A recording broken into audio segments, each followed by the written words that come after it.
Hey class, we're going to look at gravitational forces and fields in our new unit, Unit 3. The whole unit's going to be called Forces and Fields, but we're just going to focus on gravitation today and this week. So this topic is actually 6.2. That's 6.2. And we're going to focus on stating and using the universal law of gravitation to solve for gravitational force. We're going to mathematically relate gravitational forces and gravitational fields using a specific equation.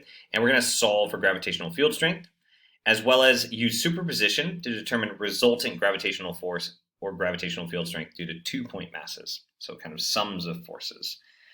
In our data booklet, we would find this under 6.2. We have just learned 6.1 this past week. 6.2 is Newton's law of gravitation. We're going to combine this with circular motion and then apply it in with satellites and planets in orbital motion. So let's start with what we already know, which is a gravitational force. We have always used in the past this gravitational force is equal to mass times the acceleration due to gravity. Something to note is this acceleration due to gravity, we're going to start giving a different name. What would that happen? A different name to it soon. But this is still the equation we've always used, and specifically when we're on Earth. So we're going to start asking ourselves what happens when we're not on Earth. What happens to the gravitational force? What happens to the gravitational field? And so forth. So we're going to look at Newton's universal law of gravitation. This requires you to open up this PhET. This document is in your support document linked in our slides, as well as I'll link it in the video description below. And let's open this up and let's play around with it. And I want to start answering some of these qualitative observations. So here we have it. I think let's reset it. And we just start thinking, okay, if I increase my mass, what happens to my force? If I increase my other mass 2, what happens to my force? If I decrease or increase my distance, what happens to my force? So one thing I notice, and we need to answer these questions, is how does changing the separation of the objects affect the force between them? That's number 1 on the support document. So as I get further and further away, I can see through both my values and the force vector that my force is decreasing and then increasing as I get closer and closer together. So when distance increases, my force decreases and vice versa. So number 2, what happens to the force between the objects when mass 1 increases? So I might increase my mass. My force is increasing when my mass increases. So that's okay. So when mass 1 increases, my force increases. What happens when mass 2 increases or decreases? Okay, when mass 2 increases, my force increases as well. So I have that. Number 4, what is the ratio of the force on the blue object to the force on the red object? What if the mass of the blue one is twice as big as the red object? And what if the mass of the red one is twice as big as the blue object? So what they're trying to get you to do here is actually, let's look at like 200 to 400. My force is 0.00000333704, and I know that my forces are equal. So what if I change this to 400 and this to 200, not 210, 200, I would get the same value as if my two masses were vice versa. This is just a sign that maybe mass 1 and mass 2 have a specific type of relationship. But we're going to take this whole document to kind of show what relationships those are. So in our quantitative, it is now time to build a model. And what model do we want to test? We want to measure different dependent variables when we change independent variables. And in number 1 through 3, we changed distance and the two masses. So what are the 3 things we can change? Let's change mass 1, mass 2, and the distance or the separation.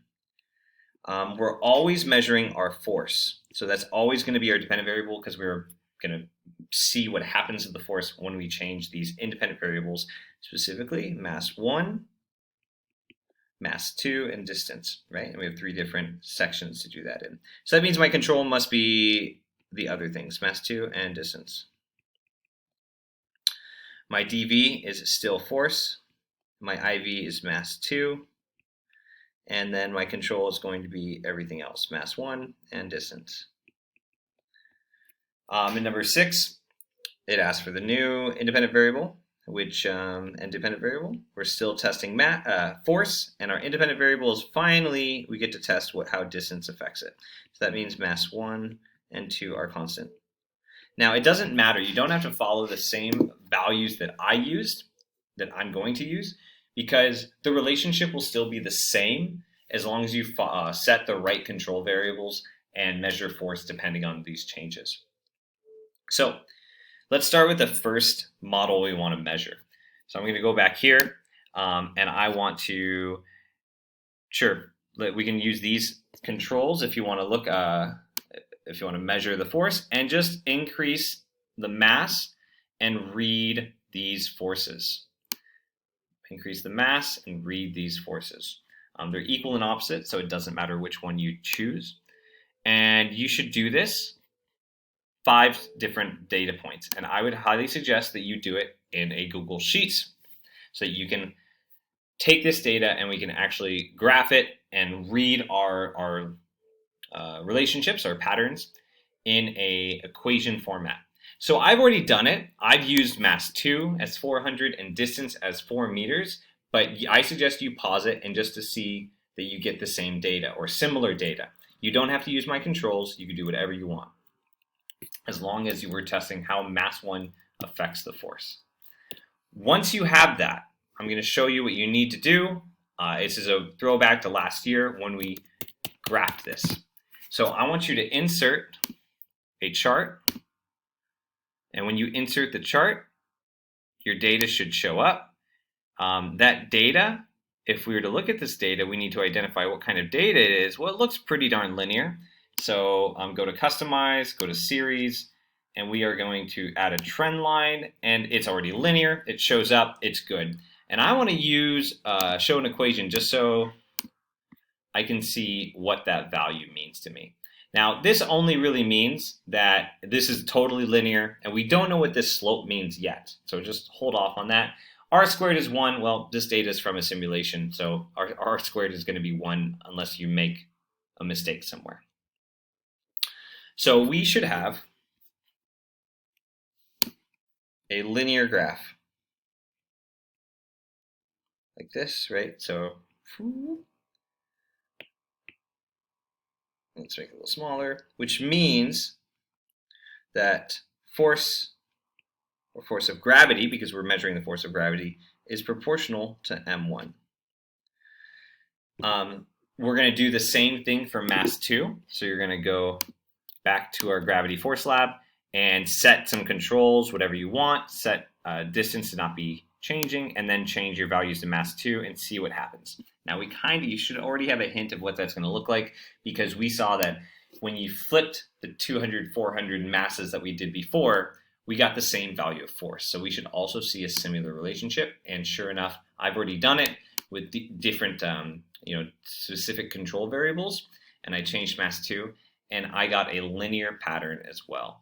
So when we go back to our data or our guided notes support document, we should also see a relationship that's linear, and I say that my gravitational force is proportional to m2. That means as mass increases, gravitational force increases. And this is a direct proportionality, which means it should pass through the origin. There's no constant going on here, as shown in the graphs. Our last one, now this is one that's going to be different, is when we change the distance and see how that affects the force. So that means you're going to set some constants, whatever you want to set, 440 and 470, sure. And then you're going to change. You're going to say, okay, what happens when we are 2 meters apart? Now this is where you have to be careful, because we're going from point to point. These are point masses. So this is 2 meters apart.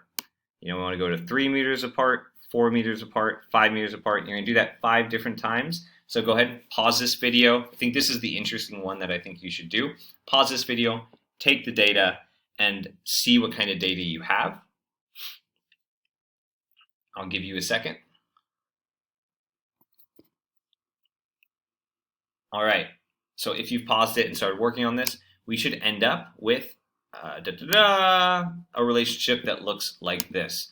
Now, you might not know when you click customize, the first thing it might show is it might give you a linear line. You're like, wait a minute, that can't be right. That's not linear.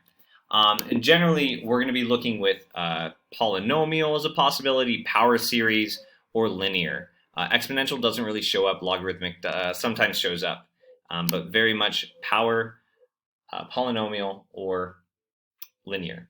And this is specifically helpful because we end up with some constant in the front times x, which is the distance, to the power of -2. So I might graph this like this, and I might write my gravitational force is proportional to the distance to the -2. But really what that means is gravitational force is proportional to 1 over d squared, because the negative just means it's in the denominator. So we want to answer some of these questions and get to our end goal. So explain why varying the second mass had the same effect on the force as varying the first mass. And that's just because the gravitational force is proportional to m1 and the gravitational force is proportional to m2 equally. What is the pattern seen between mass and force? We said that's linear. What happens to the force if you double the mass of the blue object? What happens to the force if you triple the red object's mass? So if you double the mass, so if like mass 1 is doubled, well, it's linear, so Fg is doubled. If mass 2 is tripled, well, then Fg is tripled.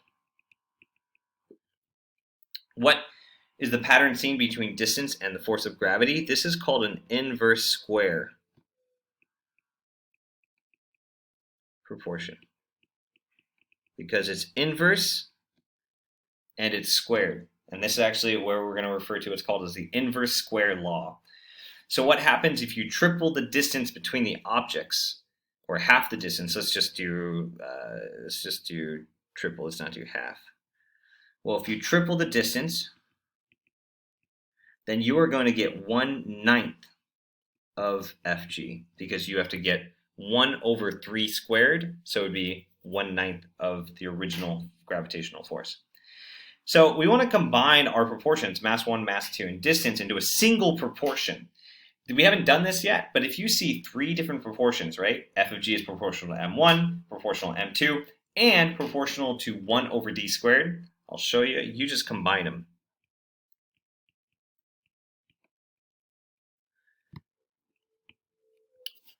And once you combine them, there's something a little weird, and that is that the gravitational force, the units don't match mass times mass divided by distance squared. So you might say, well, what is your units for gravitational force in number 4?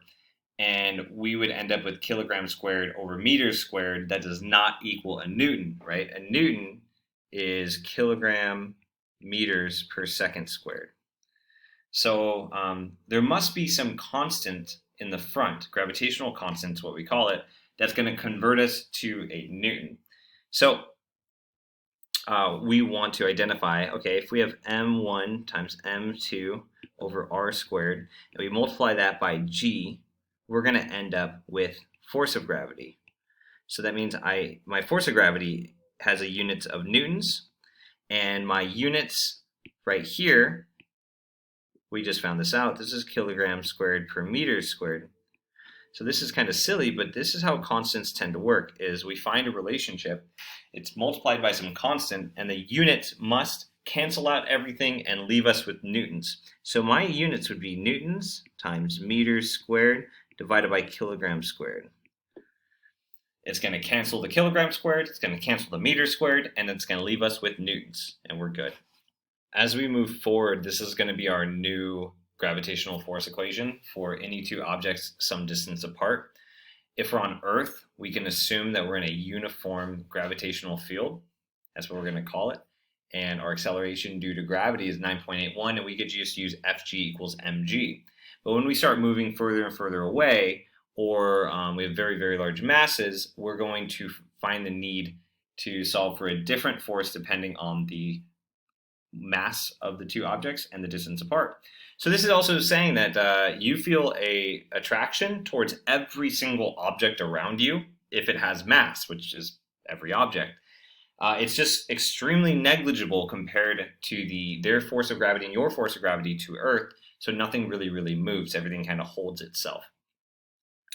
Also, the sun, even though it is extremely massive and way more massive than Earth, and that's why the Earth is able to, orbit it, we are too far away from it. So our distance is so far that the distance squared really comes into play and completely takes over the proportionality, and our force felt towards the sun is also significantly negligible compared to our force to Earth because we are so much closer to Earth, and that squared really matters there.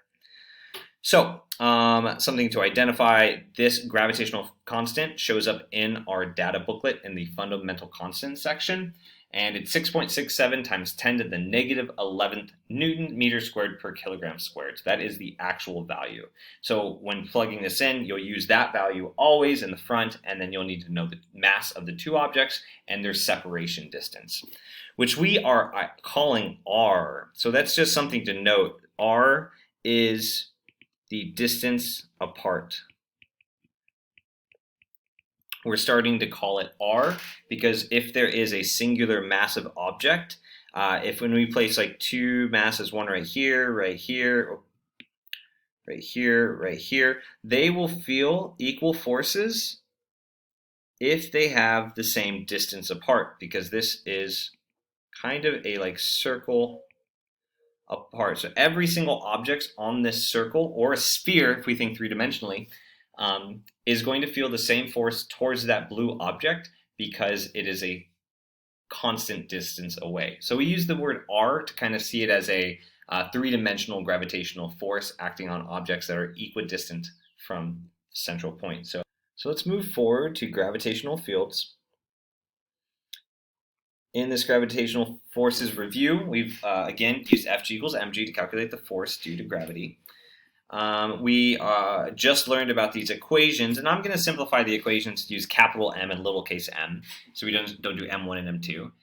And I want to see what happens when I combine these two equations. So I'm looking at f of g equals mg, and I'm looking at f of g equals capital M little m over r squared.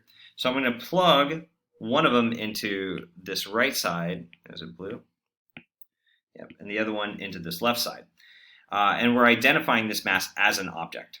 So the mass of an object times g, which we have always identified as this 9.81 meters per second squared. And that's 9.81 meters per second squared on Earth due to Earth.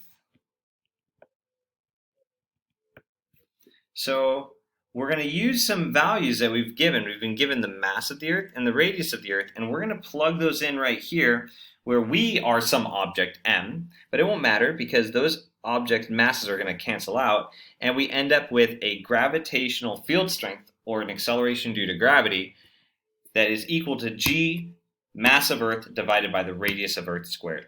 So supposedly we've seen this as acceleration due to gravity on Earth, right? But this we have not seen before, and this is going to be called our gravitational field strength.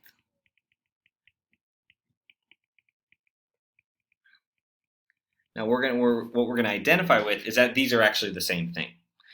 So let's see. If this is true, right, we are standing on Earth, the Earth is attracting us, and we should feel a force towards the Earth that is equal to our weight. And if we divide out our mass, then we'll end up with the acceleration due to gravity or the gravitational field strength. So let's plug this in. We have g, which I've written right here, 6.67 times 10 to the negative 11th. So I have 6.67 times 10 to the negative 11th. So g equals the mass of the Earth. Well, that's 5.97 times 10 to the 24th.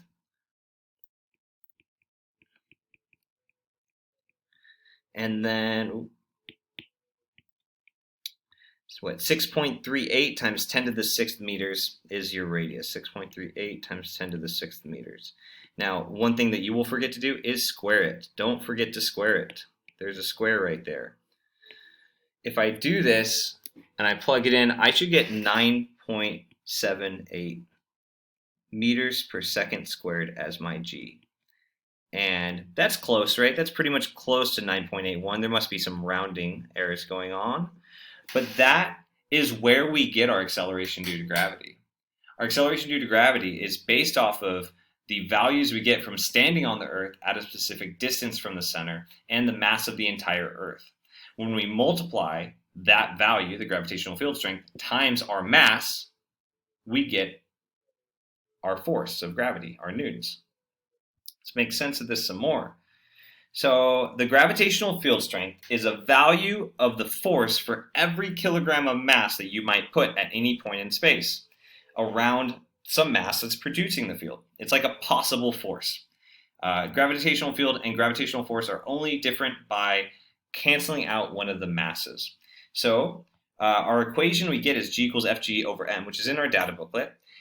And by substituting Fg is equal to gmm over r squared, we cancel out the m's in there. All right, we're plugging this whole thing right into here, and the m's cancel out, and we get gm over r squared. Now, supposedly, this is where we say this is our gravitational field strength, right? We just did this, G capital M over r squared, G capital M over r squared. That's where we just did, where capital M was the mass of Earth. So,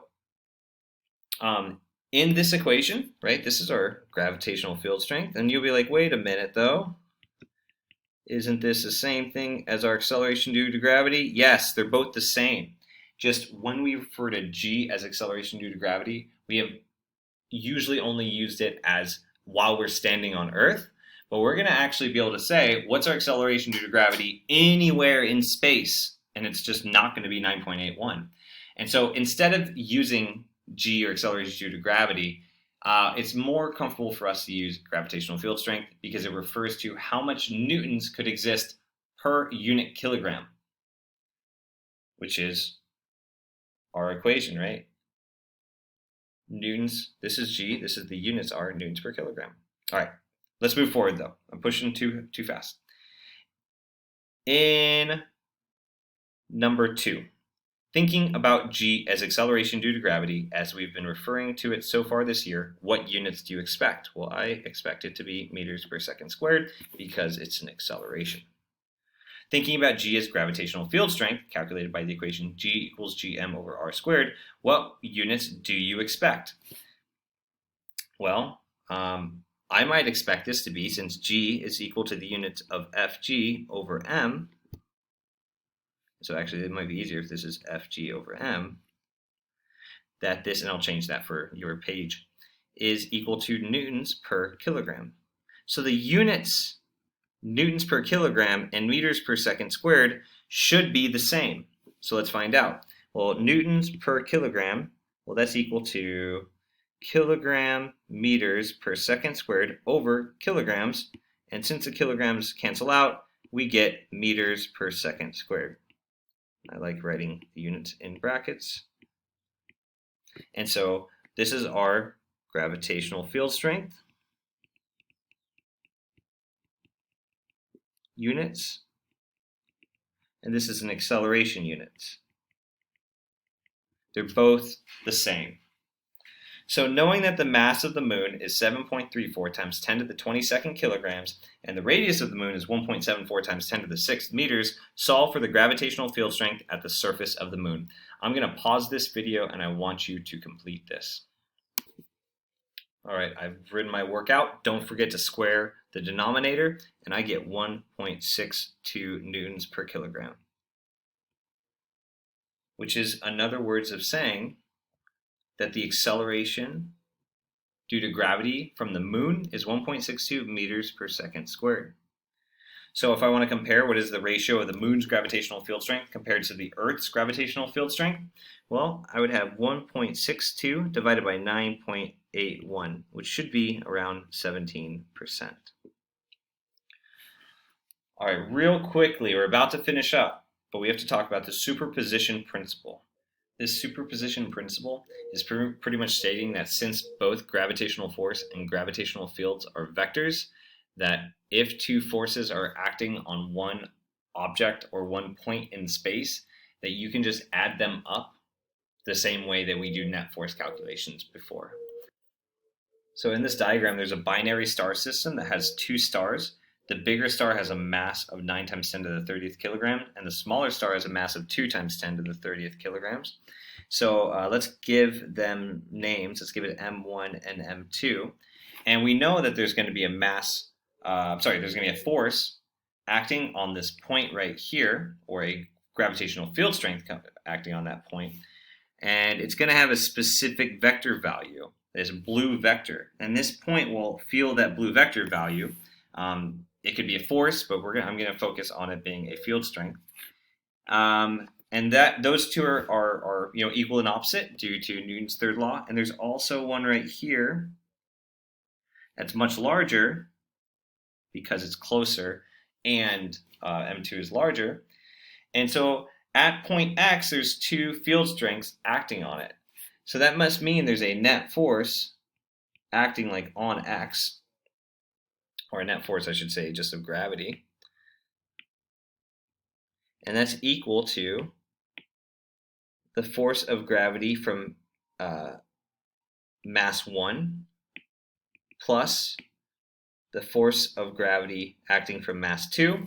Now, we're going to focus on fields, and so even if there was a almost like it's called a test mass m, if we divide both sides out by m, we're going to find that there's a gravitational field strength G, which is equal to kind of this gravitational field strength from 1 plus the gravitational field strength from 2.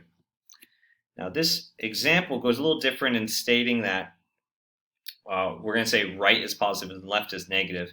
So maybe we need to identify some subtractions there, but let's just look to see how they do it.